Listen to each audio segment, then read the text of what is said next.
안녕하세요. 신성우입니다. 오늘부터 여러분이랑 다음 주까지 10회 동안 함께 기초 공부할 거고요. 기초 때 공부하는 내용은 추론과 비판, 언어논리 영역 중에서 2개 파트 공부할 겁니다.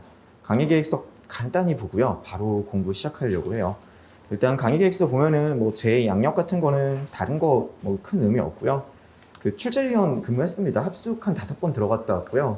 합숙 들어가서 직접 합숙 출제 같이 교수님들랑 검토한 거 말고 합숙 출제 끝난 다음에도 그 문제은행에다가 입고할 때 계속 시험 출제 위원으로 아예 그냥 문자를 냈어요. 그래서 지금 이야기 드리는 기본적인 내용이 여러분들 할 때 들릴 때 거의 맞습니다. 제 말이 거의 맞아요. 내용에 있어가지고 제가 실제로 검토하고 이야기하고 교수님들은 따져봤던 문제들 집필에 나온 내용들이기 때문에 문제를 보고 검토하고 할 때 정확도라든지 그런 건 좀 신뢰하고 들어주시면 될 거예요. 그리고 수업 특징은 작년 강의 완전히 바꿨어요. 작년 기준으로 해가지고는 그 마지막에 원래 저는 작년에 기초 때까지만 하더라도 독해를 강조를 했습니다. 여러분들의 독해 방법만 바꿔도 충분히 언어논리 붙을 수 있다고 말씀을 드렸는데요. 너무 어려워졌어요. 너무 어려워졌고 근데 좀 보니까 리트도 어려워졌고요. 교수님들 들어가시는 교수님들 같이 들어가고 내년이라고 갑자기 문제 난도가 더 쉬워질 거라는 보장은 절대 없을 것 같아요. 기본적으로요. 그러니까 어려운 올해처럼 문제가 나온다고 해도 여러분들이 붙을 수 있다고 생각을 그런 각오로 공부를 하셔야 되고요. 그러려면은 아예 저도 좀 반성을 했어요. 독해가 중요한 게 아니라 논증이 중요한 것 같아요. 논증을 공부를 하셔야 되고 이거는 국어의 감으로 푸는 게 아닙니다. 고등학교 때까지 배웠던 국어의 감으로 논증 접근하시면요. 점수 50점, 60점, 50점대 간신히 받습니다. 실제로 기출문제 받을 때요. 이거는 공부하셔야 돼요. 공부하셔야 되고 어떻게 보면 이제 자료 해석보다 더 제대로 공부를 해야지 언어논리 점수 안정적으로 가질 수 있습니다. 그리고 저도 작년에 1년 동안 제가 사실 딱 데뷔한 지 1년 된 강사거든요. 데뷔한 지 1년 된 강사고 여러분들 언어로 떨어지는 분들 많이 봤고 이번에는 그때보다 제 강의 들으시는 분들 적어도 언어로는 안 떨어뜨리게 하기 위해서 이번 강의 준비했고요. 어려울 거예요. 내용 어렵습니다. 생각하는 거 이상으로 오늘은 조금 나았다 싶을 수 있을 건데요. 며칠 지나면 어렵습니다. 근데 이거 못 따라가면 못 붙습니다. 1차 못 붙고 2차도 사실 제가 생각하기에 쉽지 않아요. 그러니까 꼭 복습하시고요. 무조건 이해하고 무조건 받아들여야 된다는 생각으로 공부해 주세요. 그런 생각으로 좀 접근해 주시고요. 기존에 배웠던 논증 관련된 지식들은 그냥 거의 다 잊어버리세요. 거의 다 잘못된 지식인 경우도 많고 제대로 된 지식이라고 하더라도 PSAT 언어 논리를 실전에서 푸는데 최적화된 내용이 아닙니다. 그래서 그런 내용으로 문제 풀어가지고 2분 내에 과연 풀 수 있을지 싶은 내용들 많거든요. 그러니까 여러분들 제가 이야기 드리는 거에 맞춰서 다시 한번 함께 공부했으면 좋겠습니다. 다음 페이지 넘겨보세요. 강의 진도표인데요. 이 진도표는 이 책이 진도표입니다. 책에 챕터 하나하나 해가지고 1강부터 10강까지 책을 만들어 놨거든요. 그러니까 예습하실 거면 이 책 보시면 되고요. 복습하시려고 하셔도 이 책 보시고 복습하시면 됩니다. 책에 맞춰서 진도 나가고 책 외에 자료 없습니다. 책에 나와 있는 내용까지만 보면 돼요.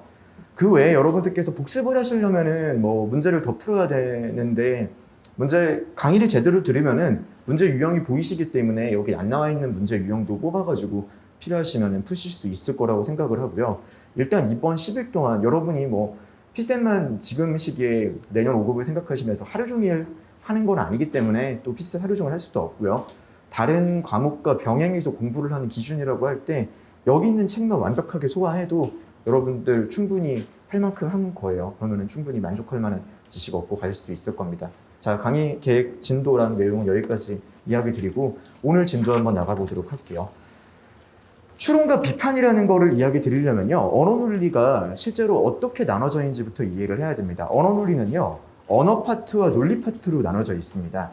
그리고 아주 옛날에 PSAT 예제집이라는 게 등장을 하고 지금도 공무원 임용령 시행령이라는 게 나와 있으면서 언어논리의 파트는 4개 파트다라고 아예 명시를 하고 있습니다. 첫 번째 파트, 이해 파트, 두 번째 파트, 표현 파트, 세 번째 파트, 추론 파트, 네 번째 파트, 비판 파트입니다. 제가 이번 강좌의 이름을 추론과 비판이라고 지은 것은 그 4개의 파트 중에서 추론 파트와 비판 파트에 초점을 맞춰서 강의를 하겠다라는 내용입니다. 과거에는 실제로 시험장에 시험 출제를 하러 들어갈 때 A조, B조, C조, D조가 있었고 A조가 이해, B조가 표현, C조가 추론, D조가 비판을 맡았어요. 저는 강화학과 쪽 뭐 들어갔을 때 추론 쪽, 비판 쪽 주로 많이 담당을 했었고요. 요즘은 좀 많이 섞여 있는 것 같더라고요. 요즘은 올해 기출문제를 기준으로 했을 때는 이해와 표현의 비중이 이해 표현 문제조차도 추론 내용이 섞여 있어요. 그래서 이해와 표현과 추론과 비판이라고 나눠져 있지만 전반적으로 전부 다 이 추론 비판 쪽의 내용을 모르고서는 제대로 풀 수 없게 되었다. 그렇게 생각을 해주셨으면 좋겠습니다. 이해 표현은 여러분들 국어 시험 공부했을 때, 그러니까 고등학교 국어 영역 쳤을 때랑 크게 다르지가 않습니다. 그러면 추론 영역으로 들어가면서 다른 게 뭐가 있느냐? 그거를 아시려면은 일단 여러분들께서는 추론이 무엇인지부터 이해를 하셔야 돼요. 책에도 써놨지만요. 추론이라는 거는요. 생각보다 되게 간단합니다. 기존 정보로부터 이게 중요하죠. 새로운 정보를 도출하는 겁니다. 그래서 문들을 보면은 물론 요즘은 이해 파트도 알 수 있는 이런 식으로 나와 있지만 예를 들어서 여러분들께서 공부하실 때 일치부합, 일치부합형 이런 식으로 말을 하잖아요. 사실 근데 피스에서는 일치부합형이라는 게 없거든요. 왜냐하면 일치형이라는 건 다 날아가 버렸어요. 옛날 시험에나 문두가 일치하는 발문이라고 여러분께서 많이 말씀을 하시는데 PSAT는 출제하거나 들어가 보면 문두라고 합니다. 앞을 문두라고 하고 2차 시험은 발문이라고 하는데요. 문두를 뭐 일치하는 것 이런 유형이 있었는데 이제 일치라는 건 없거든요. 그건 옛날에 2000년도 후반에 언어논리 강사들이 일치부합형을 만들어 놓은 게 아직까지 안 바뀌어가지고 일치부합형이라고 되어 있는 거고 지금은 일치형이 없습니다. 그냥 부합형, 부합하는 것은 그 다음에 알 수 있는 것은 뭐 이런 식으로 나오는데 그거는 글에 있는 거를 그냥 그대로 눈으로 보고 확인하면 된단 말이에요. 단순하게 추론 문제가 명시적으로 안 나와도 추론이라는 것은요. 거기 나와 있는 글의 내용을 가지고 내가 내용을 조합해서 글에 나와 있지 않는 다른 현상이나 원리에 적용을 하든지 아니면 새로운 정보를 이끌어내는 것 그것을 우리가 추론이라고 합니다. 그래서 기본적으로 추론과 비판에서 추론의 시작은 나와 있는 기존 정보에서 새로운 정보를 도출하는 것을 추론이라고 해요. 그러면은 이 기존 정보에서 새로운 정보를 도출하는 게 왜 추론이고 왜 중요하냐? 이거는 기본적으로 인간은 누구나 하고 있는데요. 여러분이 알게 모르고 하는 거에 있어서 원칙이 있습니다. 자, 여러분들이 저를 지금 보세요. 저를 뭐 본 다음에 관찰을 하고 있잖아요. 제 모습을요. 뭐 작년부터 저를 봤다라든지 아니면 포스터 같은 것도 보시는 거 보면은 포스터보다 제가 좀 더 살이 쪄 있고 뭐 이렇게 보인다. 그럼 그게 여러분들께서 보이는 관찰이란 말이에요. 관찰을 가지고 여러분들께서는 지금 저에 대해 가지고 보이지 않는 사실을 생각해냅니다. 예를 들어서 뭐 많이 먹고 놀았나 보다. 혹은 그때가 포토샵을 했나 보다. 이런 식에 대한 생각을 여러분들께서 나와 있지 않는 새로운 정보로 도출하잖아요. 기존에 여러분이 봤던 정보로부터요. 이게 추론이에요. 근데 거기에서 들어가는 원리가 뭐냐? 법칙과 초기 조건을 나눠가지고 생각할 수가 있어야 됩니다. 여러분이 저를 본 거는 지금 포스터와 다른 저의 모습을 지금 눈으로 보고 있단 말이에요. 이게 여러분 앞에 있는 제 초기 조건이에요. 법칙은 뭐냐? 머릿속에서 여러분이 생각을 하는 거죠. 아, 사진과 실물이 다르면은 포토샵을 했나 보구나. 1년 전과 모습이 다르면은 뭐 밥을 많이 먹었나 보구나. 이런 식에 대한 법칙을 머릿속에서 여러분이 가지고 있는 거예요. 그 머릿속에서 가지고 있는 법칙에다가 초기 조건을 결합시킨 거죠. 그렇게 됐을 때 나온 결론값이 추론입니다. 이게 누구나 하고 있어요. 여러분들이 살면서 한순간 한순간 옆에 있는 사람의 어떤 행동을 가지고 평가할 때 누가 나한테 말을 던졌을 때 숨은 의미를 파악하는 거에 대한 평가라든지 모든 경우에 있어서 하나하나 전부 다 하고 있는 거예요. 지금 이 순간에도요. 그래서 이것을 추론이라고 하고 자 책을 봅시다. 책 6페이지. 추론이란 일반적으로라고 했어요. 물론 오늘 배운 내용에서 앞으로 공부를 조금씩 더해 나가면서 여러 가지를 배울 거예요. 하지만 기본적으로 일반적으로 오늘 이 시간에는 추론이라는 것은 법칙과 초기 조건이 합쳐서 결과값을 만들어내는 것을 추론이라고 하겠습니다. 그리고 이렇게 법칙과 초기 조건이 만들어져서 추론이 될 때 제대로 된 결합이라고 하면은 법칙과 초기 조건을 제대로 결합시켰다 그러면요. 그 사용한 법칙과 초기 조건을 우리는 전제라고 합니다. 그리고 거기서 도출된 새로운 정보를 결론이라고 하거든요. 전제 정보가 참일 때 결론 정보가 참이 되는 그러한 추론 방식을 왼쪽에 적어놨죠? 연역이라고 하죠. 법칙과 초기 조건의 결합을 통한 정보 도출은 기본적으로 연역이라고 하는 거예요. 자, 그래서 법칙과 초기 조건 추론 결과를 이야기를 했죠. 여기까지는 어렵지 않습니다. 자, 여기서 한 단계 더 넘어가겠습니다. 그러면 언어 논리에서 이 추론이라는 것은 어떤 특징이 있고 무엇이 다른가? 언어 논리에서는요. 잠깐만요. 법칙과 초기 조건이 있다고 했을 때 원칙적으로 이 법칙이 조건문의 형태로 나와요. 조건문이 뭐냐? 조건문 자체에 대해 가지고는 그냥 조건이 있는 문장인데 뭐 여러분들이 옛날에 집합과 명제 했을 때 명제랑 조건 배우는 거 일단 잊어버리세요. 그런 거 하면 오히려 처음에 좀 헷갈리기만 합니다. 그리고 오히려 그런 지식 중에서 사용할 수 있는 지식도 많은데요. 헷갈릴 수 있는 거 많아가지고 일단 그냥 뭐 조건이 뭐고 하는 거 그냥 다 잊어버리시고요. 그냥 조건이라는 거는 뭐뭐이면 뭐뭐 하다의 꼴로 만들어져 있는 문장을 그냥 조건문이다라고 생각해 주시면 됩니다. 뭐 쉽게 생각하면은 이거는 쓰면 됩니다. P이면 Q라고 여러분들 배우잖아요. 집합과 명제 고등학교 시간에요. 그 P이면 Q다가 조건문이에요. if 블라블라 then 블라블라 이 꼴이 P이면 Q 꼴이에요. 이게 조건문이고 법칙입니다. 그러면 조건문과 법칙의 결합이라는 거는요, 사실 생각보다 정말 간단합니다. 법칙은 뭐뭐만 뭐뭐하다니까 아무거나 만들어 볼게요. 여름이 되면 더워진다.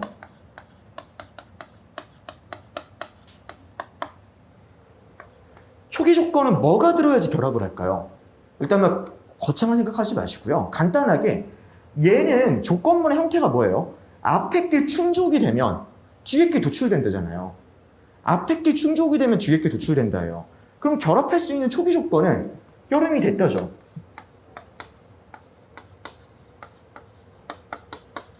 그럼 도출되는 값은 뭐예요? 결론은요? 더워진다죠. 이게 기본적인 추론에 있어가지고 가장 기본적인 형태입니다. 언어논리 추론에서요. 다시 한번 돌아가겠습니다. 우리는 추론이라는 것은 기존 정보에서 새로운 정보를 도출하는 것을 추론이라고 합니다. 그리고 기존 정보와 새로운 정보가 도출하려면요. 법칙과 초기 조건의 결합이 필요해요. 법칙과 초기 조건의 결합. 초기 조건은 그냥 우리가 주어진 값이 초기 조건이고요. 어떤 세상에 법칙이 있어야 된다는 거죠. 그럼 그 법칙에다가 우리가 지금 보이는 여러분들이 저를 관측하는 내용 같은 거를 넣어서 새로운 정보를 만들어내는 거예요. 그리고 이런 식의 법칙이 언어 논리에서는 조건문의 형태로 나온다는 거죠. if 블라블라 then 블라블라 P면 Q이다 꼴로요. 뭐뭐이면 뭐뭐다라고요. 그랬을 때 정보 결합이 되는 거는 당연히 그 법칙은 무슨 조건이냐? 앞에 있는 조건이 뭐뭐이면 앞에 있는 게 충족이 되면은 뒤에 있는 게 도출된다니까요. 앞에 있는 게 충족이 되었다가 나와야죠. 그러면 도출되는 건 뒤에 있는 게 나온다가 되는 겁니다. 정말 간단하죠. 그리고 이게 정말 딱 하나의 가장 중요한 연역 규칙이다라고 해요. 여러분들 공부를 조금 한 사람은 연역 규칙과 동치 규칙 자체를 헷갈려 하세요. 막 규칙이 여러 개 섞여 있으니까요.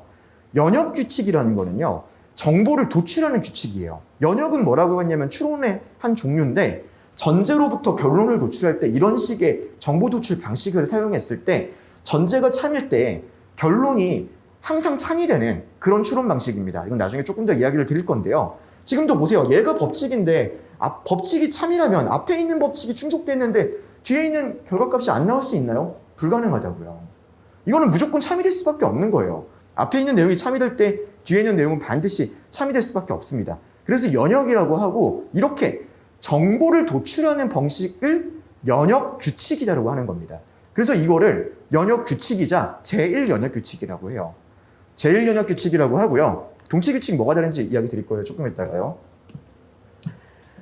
이제 조건문이라고 얘를 한다고 했습니다. 법칙에서 뭐뭐이면 뭐뭐 한다라는 꼴을요. 그리고 제가 자꾸 영어를 쓰는 게 한국어 표현이 막 여러 가지가 쓰일 수 있어서 그래요. P면 Q다라고 하고 if 뭐뭐뭐면 then이라고 나왔을 때 if라고 되어 있는 그 부분을 이 조건문에 앞에 있다고 해서 전건이라고 말을 하겠습니다. 조건문에 앞에 있다고 앞전자를 써서 전건이에요. 쉽죠? 간단합니다. 용어 자체가요. 그럼 얘는 어떻게 될까요? 조건문의 뒤에 있으니까 후건이 됩니다. 제1연역 규칙 혹은 제1연역 법칙이라는 거는요. 법칙인 조건문을 두고 조건문의 전건을 긍정시키는 거예요. 사실 긍정도 조금 웃긴 말이고 차라리 충족되었다가 전 낫다고 생각합니다. 이건 나중에 또 이야기를 드리겠습니다. 근데 교수님께서 번역하신 내용은 전건 긍정이라고 되어 있어가지고 전건이 충족되면 후건이 결과값으로 튀어나오는 이거를 전건 긍정법이라고 하는 게 제일 첫 번째 나오는 추론의 내용이에요.